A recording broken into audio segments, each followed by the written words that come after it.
Cá nó dễ, con dễ ăn kìa. Quá trời kìa. Dễ gì? Đây là con cá nóc. Cá nóc họ dựng vào. Ừ.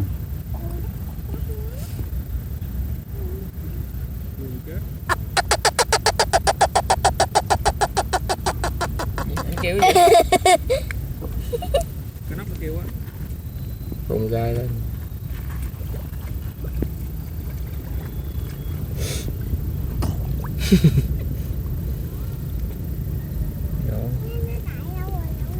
Gặp nguy hiểm là anh phùng lên vậy làm gì đó. Tự vệ. Thấy mình bự hơn.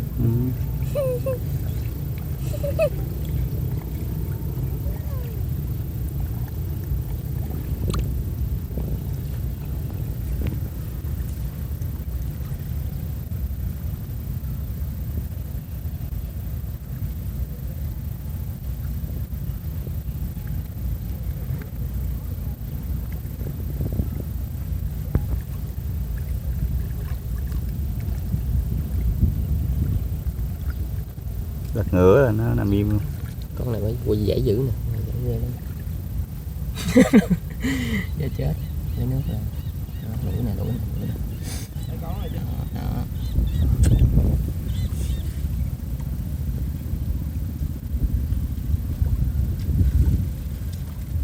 Quá trời luôn nè. Hồi có dễ cá dễ phải năng rồi. Cá dễ ăn đóng luôn.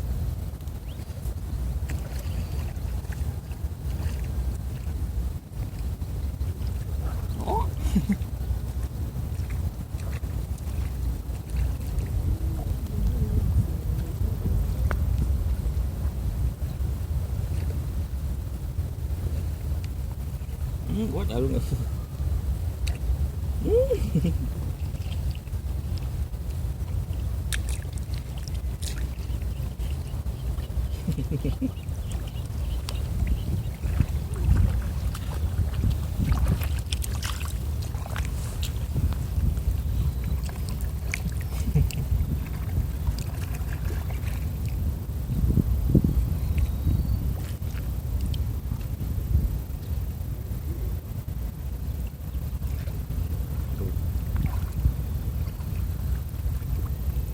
Không thấy gì nữa. Thấy được cái lỗ thở.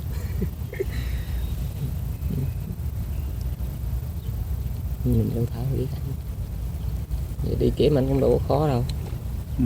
Thấy lỗ thở là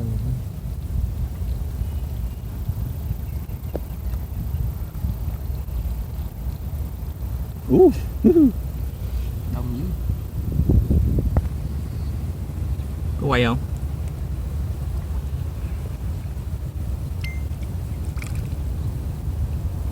Quay, đang quay.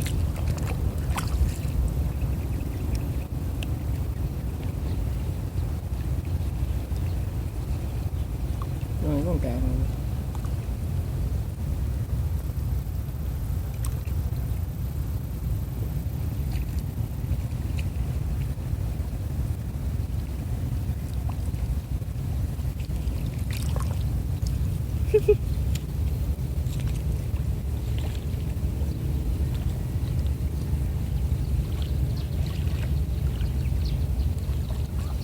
Nó có sát con ghẹ. Cua ghẹ gì đó.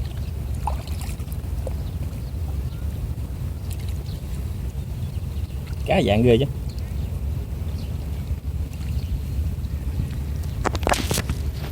Ăn 10 phút đã luôn á.